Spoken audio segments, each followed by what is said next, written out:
Hi, I'm Cheryl Brickey of Meadow Mist Designs, and thank you so much for eSchneck allowing me to be part of the spring trends. I'd like to introduce my new book, Just One Charm Pack Quilts. This book is perfect to go and use up some of your stash and get them into quilts. Each quilt from the book, and there are 18 of them, uses just one charm pack, one additional fabric, and one background fabric to make the quilt. So you can go and start turning your charm packs into finished quilts. Thank you so much and have a great day. Hi, are you ready to go and get your charm packs off of your shelves and into some beautiful quilts? I'm Cheryl Brickey of Meadow Mist Designs, and my new book, Just One Charm Pack Quilts, will hopefully help you do just that. What the book is it's 18 different patterns, each requiring one charm pack, an additional fabric called fabric A in the patterns, and a background fabric. It's the hamburger helper of charm packs, which will take one charm pack and expand it enough for an entire quilt. And go and use up some of your favorite charm packs and some additional fabric and get them into some quilts. So today I'm going to be talking about how to pick that fabric A and that background fabric. So most charm packs are great that they have mostly more mid-tone prints to them. So they're not too dark or too light. And so picking some additional yardages, or you could even make it scrappy, a background or a fabric A, is just a matter of picking fabrics that have good contrast against your charm pack. So if your charm pack was, say, like this, that has mostly more of these mid-tones, but it does have a lot of these blues, I probably wouldn't put it against a dark blue because some of these prints would be lost.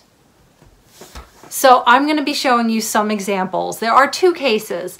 One where all of the prints are only next to the background fabric, and the fabric A is next to the background fabric, but it's separate from the charm packs.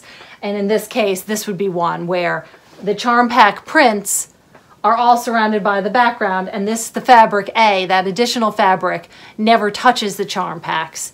And then in the second case, the charm pack prints do sit next to the fabric A and the background. And I will be talking through a whole bunch of ideas and showing some of the quilts from the book to go and give you ideas on how to pick out those fabrics.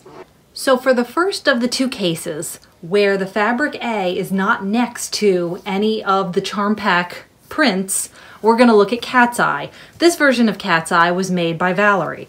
So as you can see, here are the charm pack prints made into half square triangles, and they're always bordered by the background, this white cream colored fabric. And then this is the fabric A, this darker khaki. Because this darker khaki never touches any of these prints, it does give you a little bit more freedom on what to pick from that. So for instance, instead of the dark khaki, you could go and use this purple. This purple is actually one of the charm pack prints. And so you could, if you have some yardage of your favorite print from your charm pack, you could use that as the fabric A in this quilt. Another option would be to kind of go with this mustard color. This is the same, almost the same color as that solid, and pulls it together, and it gives the quilt a different look. Or you could even go dark. You could go to almost a black and play that off. So you can use different solids or different prints, and you have the freedom because they're not touching those charm packs. You don't have to worry about the contrast between those two. Now for the background here, this is a cream. It is a solid, but you could imagine you could also go and use, this is kind of a little textured linen, and that would be one option. Another option, if you wanted to go and use a dark background instead of a light, you can see because the dark background is next to these charm packs, this is a dark brown next to a dark black, that might not be the best. So if I was to go with a dark background here, I'd want to make sure that this had enough contrast. So I would probably leave out some of these darker squares and replace them with some of the lighter squares, or pull from my stash. Another quilt that has the same orientation is Circus Stars. So in this, all of the charm packs, and this is a cape that I made and Carol Alperin quilted, the stars are made from the prints, and then this stripe is the fabric A and the white is the back. So because, once again, this fabric A does not touch the charm packs, you really have some latitude of what you would like to go and pick for that. And here is a corresponding, here's another version of Circus Stars.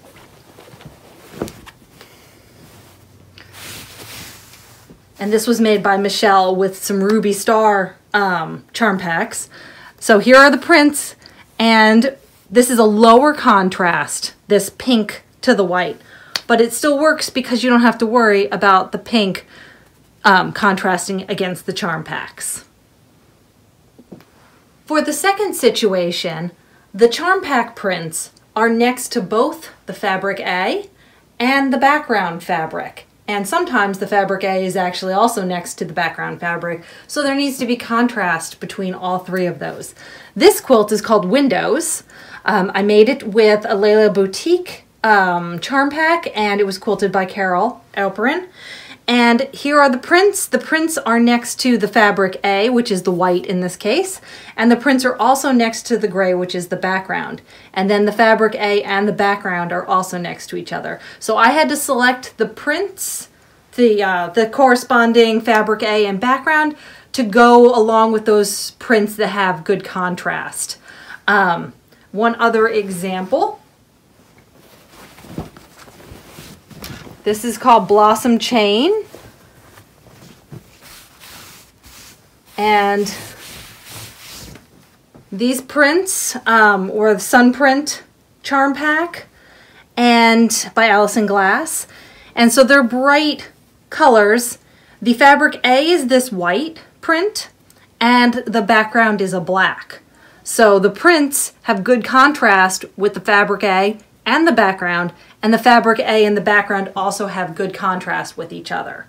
Now, this is easier than you would think it was because most charm packs are kind of middle of the road tone-wise. So they're kind of the mid-range. So if you are having to pick out a fabric A and a background, one of the easiest things to do is to pick a really light and a really dark. So you have a really light, you have your middle tones with your charm packs, and a really dark. And I'll give you an example. So if these were my charm packs, these are some Amy Butler prints. They're called kind of middle of the road. If I wanted to put a fabric A with them, I could put this black print. So you can see there's good contrast between all of these prints and the black.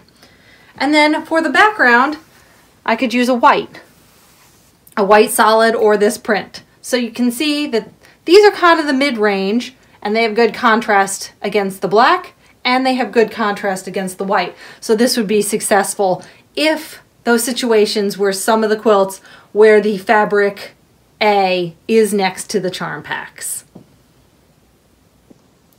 So hopefully now that you've seen some additional quilts from the book, seen how I would choose the fabric A and the background fabric in those two different situations where the prints are either next to only the background or they're next to both the fabric A and the background. I hope that's given you some ideas, and looking through your stash, you already have a bunch of fabrics that might work with some charm packs that you have. And just remember, your fabric A and your background fabric don't need to be yardages. They can be scrappy also. So if you wanted to have a lighter background, but you didn't have a yard or two of one particular print or solid, you can always cut multiples of some low volume, some white on white prints, and that would work perfectly too.